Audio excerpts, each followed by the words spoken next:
Hey everyone, let's put the Zabu builder figure together and take a look at it. Please like, share, comment, subscribe, or even hit the super thanks button. I do appreciate all engagement on my channel. We start by popping on the hind legs. These ones are easy to identify simply from having that three-part shape on the insides of the joints. They're also clearly marked hind left and hind right. Popping them onto the rear side of that main body, which is right beside that little tail at the back. Popping on the hind left, hind right. And now the front legs are also easy enough to identify. They're sculpted with FR for front right and FL for front left. Popping on the front left. And then the front right. And finally we pop on the head. Putting the figure together and Zabu is really impressive from its size. The fact that it's also sculpted with fur detail all over really makes it also stand out. The proportions are nice for a big cat, but at the same time, the lack of paint on the rest of the body does make this one look and feel a little cheap. As we know, paint isn't one of Hasbro's strong suits, so as we look at the finer details on this figure, you will see why. I really love the head sculpt. Obviously, he's got the most paint applications, reasonably sharp paint applications, grays for the eyeliner, and greens and blacks on the insides of the eyes. However, the painting technique over here for the eyes does seem a bit old school, considering how most of the Marvel Legends head sculpts these days come with the digital printing. The eyes do look a little lo-fi. I also do like the paint applications around the mouth, very clean looking. A lighter shade of tan for where his whiskers are, dark gray for the nose, and really nice paint applications for the pink and the whites of the teeth. There's subtle darker orange shading on his cheeks, and that adds a bit of contrast. However, it is not dark enough, and I do wish they could have gone for a darker shade and also applied more of it around the top of his head and maybe behind his ears. At the very least, the sculpt for his teeth are sharp and not blunted for child safety. So that is a good thing and makes him look aggressive. He does have sculpt for his lips, and I do think that actually should have been painted the same dark gray as his nose. One thing that bugs me a little bit is how the bottom of his head is hollow, but that hollow is necessary for him to articulate and open his jaw. Once that is open, you won't see the gap, and it also gives you a nice appreciation of the paint applications. For the pink on his tongue, and with his mouth open, he really looks aggressive and roaring, very expressive and nice. So on the lower part of his torso, there's a light tan wash. Unfortunately, that stops on the upper half of his torso and doesn't carry on to the rest of his body. Realistically, some cats do have a lighter shade on the fur on the undersides, so that should have continued all the way down to the back. I do want to point out something really nice over here, which is that his claws and paws are all painted as well. So that's a nice detail, even though that's on the base of the figure.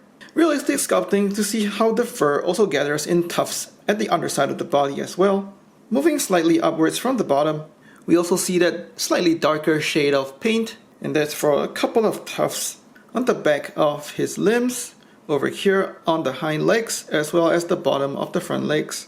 Once again, it's also kind of patchy and inconsistent. Really would have appreciated it more if it was applied more uniformly on the rest of the body to bring out the textures. On the top, it looks very plain with that little bit of shading just at the top of the neck over here.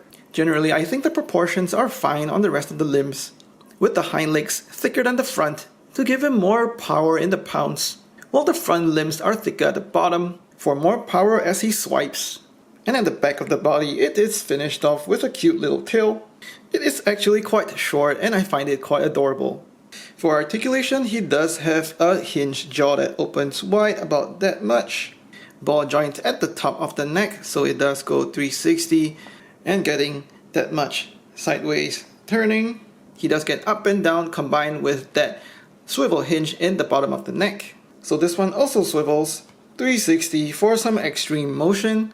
That hinge combining with the ball at the top of the neck. He looks up a very good bit. And that hinge also clicks downwards together with the ball. So that's also very good range. It works when he's pounced on an enemy or even chewing on his meal. He's got a ball joint at the top of the leg. So this one goes forward, backward, and also outwards that much. Swivel hinge at this part of the leg. So this one spins out and in and gets that much bending range upwards. and downwards. Swivel hinge at the paw as well, so it goes bending upwards, downwards, and has that good swivel or pivot. Another ball at the middle of his body, so that also lets you swing it all the way around, getting that good sideways bending as well, and also bending down that much and up. And onto his hind legs. Once again, ball joints over here, forward and backward, and outward.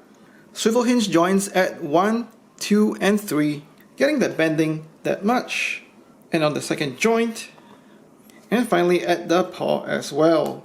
They also do spin in and out, just like so, as well as pivoting at the paw. And one final swivel hinge at the tail for 360 spin, and also going up and down.